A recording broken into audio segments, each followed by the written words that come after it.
నమస్తే, నేను మీ కస్తూరి. దేవుడు కరుణించిన పూజారి కరుణించుడు అన్న విధంగా మారింది శ్రీశైలంలో పరిస్థితి. బ్రహ్మరాంబిక మల్లికార్జున స్వామి అమ్మవార్లను కల్లారా చూడ్డానికి వచ్చే భక్తులకు చుక్కలు కనిపిస్తున్నాయి. ఆలయ అధికారుల పాలక మండలి సభ్యుల చర్యలు శూన్యమయ్యాయి. భక్తులకు కనీస వసతులు కరువయ్యాయి.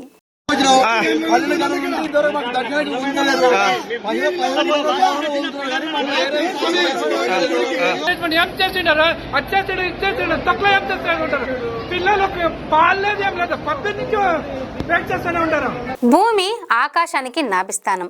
ప్రపంచంలో ఎక్కడా లేని విశిష్టత ఆలయం. జ్యోతిర్లింగ క్షేత్రం, అమ్మవారి అష్టదశ శక్తిపీఠం ఒకే చోట ఉన్న శ్రీశైలం. శ్రీశైల శిఖర దర్శనంతో పునర్జన్మ ఉండదు అంటారు. ఇంతటి పవిత్రమైన ఆలయంలో భక్తులకు కనీస వసతులు కల్పించేవారు లేకపోయారు.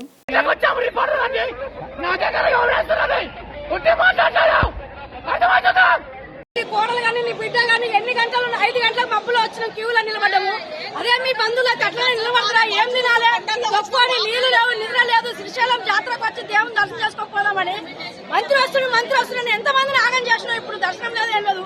టికెట్ పెట్టుకొని ఎక్కడి నుంచో ఏ రాజధాని నుంచి వచ్చినాం మేము హైదరాబాద్కి వెళ్ళి.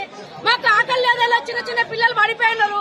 నీకు దయచేసి లేకపోతే గుడి మూసేది లేదని పేపర్లు వచ్చి పేపర్ కొట్టారు. ఎవరో రాముగా శివరాత్రి అయిపోయినా వస్తాం. దయచేసి ఒక్క గుళ్ళ కూడా అడుగు పెట్టిస్తున్నారు. ఇక్కడ ఉన్న పోలీసులు తుక్క కొట్టి మమ్మల్ని చంపేస్తున్నారు. శ్రీశైల ఆలయంలో ఆలయ అధికారులు, పాలక మండల సభ్యులు ఎవరూ పట్టించుకోకపోవడంతో శివస్వాములు శివమెత్తారు. నిర్వాహకులపై తిరగబడ్డారు. పోలీసులు లాఠీచార్జ్ చేసే దశకు ఆందోళనలు జరిగాయి. శ్రీశైలంలో జరిగిన సంఘటనపై పూర్తి స్థాయిలో విచారణ జరపాలని, బాధ్యులపై చర్యలు తీసుకోవాలని బీజేపీ రాష్ట్ర అధ్యక్షులు మాధవ్ డిమాండ్ చేశారు.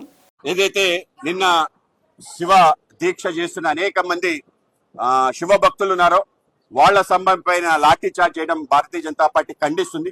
శివ భక్తులు ఎవరైతే మాల ధారణ చేసిన వాళ్ళు ఎవరైనా ఉంటే అది మన దేవీ నవరాత్రులకు వచ్చే దేవీ భక్తులు అయిన గాని అయ్యప్ప స్వామి భక్తులైన వాళ్ళు స్వయంగా స్వామివారి స్వరూపంగా మనం భావిస్తాం.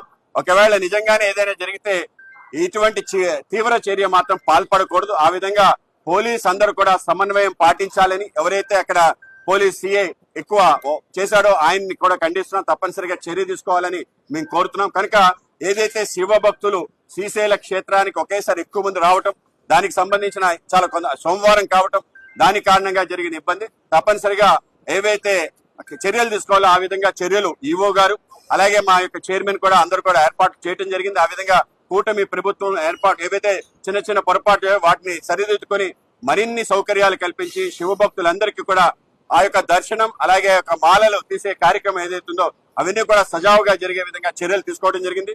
ఆ విధంగా మొత్తం ఇప్పటికే అన్ని రకాల చర్యలు తీసుకున్నారు. అందరికీ కలిసిన సౌకర్యాలు కూడా పెద్ద ఎత్తున కల్పించడం జరిగింది. ఆ విధంగానే వెళ్తాం. ఏదైతే లాఠీ చార్జ్ జరిగిందో అది దురదృష్టంగా భావిస్తున్నాం. మళ్ళీ ఇటువంటి చర్యలు జరగకుండా మేము చర్యలు తీసుకుంటామని తెలియజేస్తాం. శివ ఇదేమి చోద్యం. శివ దీక్ష దారులకు పగలే చుక్కలు కనిపిస్తున్న కాలం.